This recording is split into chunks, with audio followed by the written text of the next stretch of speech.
Hello, my name is Benjamin Chavez, and today I'm going to be telling you a story of my life. Question: Who is Benjamin Chavez? Unknown person. Nobody knows me. Grew up in a small town, but today you'll be learning where I come from and a little bit inside of my life. Start off, I was born in 1983. Yes, I'm 31 years old. It's not common that you see anybody this old trying to get into the industry, but it's never too late to get started. 1983, a lot of good things happened. Star Wars, Microsoft. You know, I was born and raised in El Paso, Texas. It's my hometown. It's a big city. It's one of the biggest cities in Texas.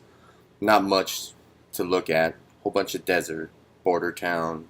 Jobs, economy's pretty bad, but other than that, it's a good place. It's my hometown. It's where I came from.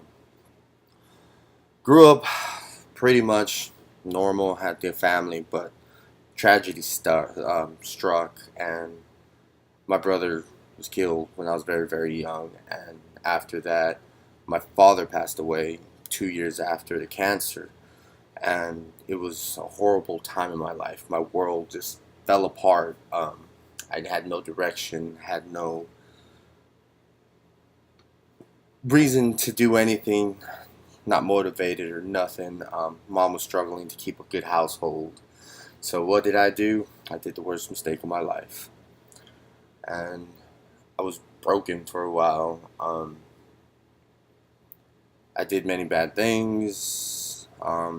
Never really much in trouble with the law, but it was more of a rebellion against the world and why these things. I felt sorry for myself. I was in a bad position. I was no good. So what I do? I turned to the streets, and there was a whole bunch of violence, and nothing led up to that. I had no role models because my mom was so hard working and always trying to keep us fed, which I'm grateful now and I understand. But streets were my consolation, and that led nothing but trouble.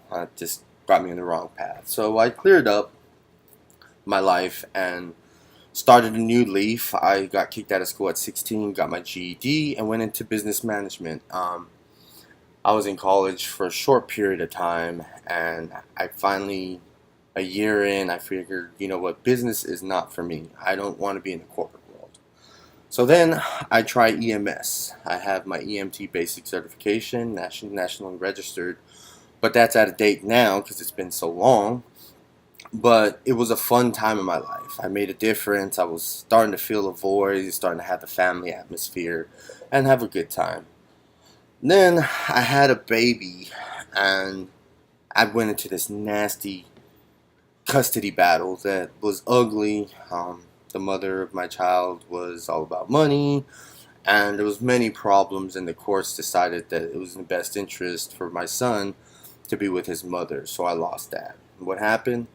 I went into a depression, a really, really bad depression. I didn't know what to do. I was lost and broken again.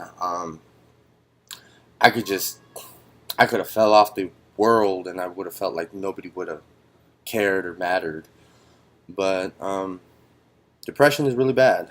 So what do? I seek an outlet. The first person that was there for me to try to lift my spirits and be there was a girl that was two-faced, but that's a different story. But yes, I got married, and she had kids, and I had that family atmosphere that I was so neglected of as a child. So we started having problems, and I ended up chasing her to Georgia to see if we could work things out. Things were fine for a little bit, and Georgia was pretty nice. I really, really fell in love with Georgia. Coming from the desert, it's so green and nice, that Georgia was a new outlet. So what happens? Divorce. I divorced my ex-wife, and stuff was pretty bad. I got left out with nothing. She pretty much took everything but two duffel bags of my clothes and a backpack filled with my legal papers, birth certificate, social security. So left with nothing. She moves to Pennsylvania, and what do? I end up homeless in Georgia. Maybe not as bad as this situation, but it didn't get to that far extent. But you get the picture. I was homeless. After that, I started looking for a job, and I picked myself up. I did good. And in this, I found my soulmate, which I believe is my soulmate now. She's my girlfriend. She's very wonderful, and we have many same interests. It's not your typical, hey, stop playing video games. It's not like, hey, let's play video games more. And it felt like it was a perfect match. Then, about a year or two after that, we have little Haven. There's me and Haven. We're sitting there. That's my pride and joy. She's my little baby. Remember the day she was born. I loved just, smelling her, touching her, knowing that she was mine, she was whole, and I wanted to give what I was neglected. So now I have my happy family. So what do I need to do? I need to support that family. I need to, make a stability. I need to make a stable home. So to keep this family portrait happy, what did I do? I decided to further my education. And furthering my education, I come to Full Sail. And in Full Sail, it's opening up a lot of doors, things that were neglected to me before that I missed out on as my childhood, and things that I really, really loved and got into, questioning everything, trying to get into everything. So, to conclude it, that's my life in a nutshell. Bruised but not broken. I've had many bumps and bruises in my lifetime. I always thought I was broken, but I'm not broken. I was just bruised, and it made me the man who I am today, and for that, I'm grateful.